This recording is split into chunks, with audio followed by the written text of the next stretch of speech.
ഇതിൽ കംപ്ലീറ്റ് വിളവെടുത്ത് ഇനിയിപ്പോ കോട്ടൂല ചടങ്ങാണ്. മണ്ണ് കുറച്ച് കെട്ടി മേളി വെച്ച് കൊടുക്കണം. അങ്ങനെ ആ വേര് സംരക്ഷിക്കപ്പെടും, വിളവും കിട്ടിക്കൊണ്ടിരിക്കും. അമിതമായിട്ട് മഴയുള്ള സമയത്ത് വെള്ളം അല്പം കുറവായിരിക്കും, പക്ഷെ ഉള്ള സാധനത്തിലുണ്ടല്ലോ പൊന്നും വിലയായിരിക്കും.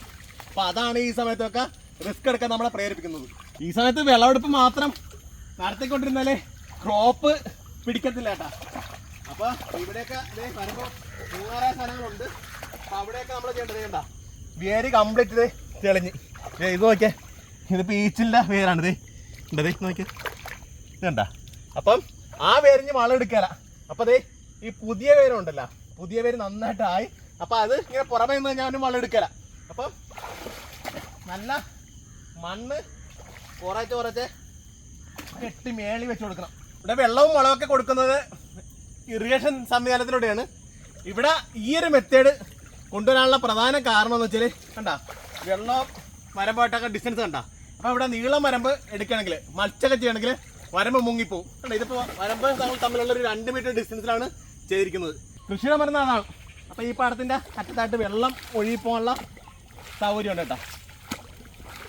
കരപ്പുരടാലും പാടത്തെ കൃഷിയാണെങ്കിലും 2 കൃഷി മാത്രമേ പരമാവധി നടക്കത്തുള്ളൂ. കാരണം ഓവറായിട്ട് ചൂട് വരും, വെള്ളം വരും. അപ്പോൾ ഈ പാടത്തിൻ്റെ പ്രത്യേകത വെച്ചാൽ അത്യാവശ്യം ഒരു പൊക്കമുള്ള പാടാണ്. വർഷത്തിൽ 3-4 കൃഷി വരെ ചെയ്യാം എന്നുള്ളതാണ് ഇങ്ങനത്തെ പാടത്തിൻ്റെ ഏറ്റവും വലിയ പ്രത്യേകത. പച്ചക്കറിയുടെയൊക്കെ വില പിടിച്ചു നിർത്താറുണ്ടല്ലോ, കേരളത്തിലെ കൃഷിക്കാർ എടുക്കുന്ന ഒരു എഫർട്ട് ചെറുതൊന്നുമല്ല. അപ്പോൾ ഈ മഴക്കാലം നോക്കി കഴിഞ്ഞാൽ മനസ്സിലാവും, എല്ലാത്തിനും നല്ല തീ പിടിച്ച വിലയിലേക്ക് പോകും. ഇവിടെയൊക്കെ കേരളത്തിൽ പ്രധാനമായിട്ടും സീസൺ വരുന്നത് നവംബർ, ഡിസംബർ, ജനുവരി, ഫെബ്രുവരി, മാർച്ച്, ഏപ്രിൽ മാസം വരെയൊക്കെയാണ്. ആ സമയത്തൊക്കെ പച്ചക്കറിക്ക് വിലയും കുറവായിരിക്കും. അപ്പോൾ നമുക്ക് ഇവിടെയൊക്കെ കുറെ കൂടെ പ്രൊഡക്ഷൻ ഉണ്ടാകണം, കൃഷിക്കാർക്ക് ലാഭകരമായിട്ട് ചെയ്യണം. അപ്പോൾ അതിന് സിസ്റ്റം, പണ്ടത്തെ സിസ്റ്റം വെച്ചിട്ടിരുന്നാൽ ഇതൊന്നും നടക്കില്ല എന്ന് ആദ്യം മനസ്സിലാക്കണം.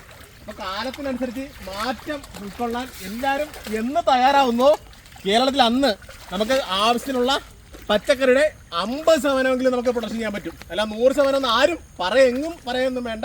അപ്പം അതിനുള്ള സാധ്യത കേരളത്തിലുണ്ട്. പീച്ചിലിന് പുതപ്പിടണുണ്ടാ, നമ്മൾ മഴക്കാലത്ത് പുതപ്പിടും, പക്ഷേ അതെ പീച്ചിലിനൊക്കെ പുതപ്പിടുന്നത് കൊണ്ട് വേറെയും ഗുണമുണ്ട് കേട്ടോ. ഒരുപാട് കീടങ്ങളൊക്കെ വന്ന സമയമാണ്, പ്രധാനമായിട്ടും കാഴ്ച മഴക്കാലത്ത് കൂടുതലായിരിക്കും. കൂടിട്ടിട്ട് വരെ പോയി. ഈ ഒരു അവസ്ഥയിൽ സ്റ്റാർട്ടിങ് സമയത്ത് തന്നെ ഈ ഒരു പ്രായത്തിൽ തന്നെ കൂട് ഇട്ട് കൊടുക്കുകയാണെങ്കിൽ നമുക്ക് ആ നമുക്ക് സംരക്ഷിക്കാനായിട്ട് പറ്റും. തത്തയുടെ അറ്റാക്ക് ഭയങ്കരമാണ്. അപ്പം തത്തയിൽ നിന്നും കീടങ്ങളിൽ നിന്നും ഒക്കെ സംരക്ഷിക്കുന്നതിൻ്റെ ഭാഗം കൂടിയാണിത് ഈ വരമ്പത്ത് കൂടിട്ട് ഇട്ടിരിക്കുന്നത്.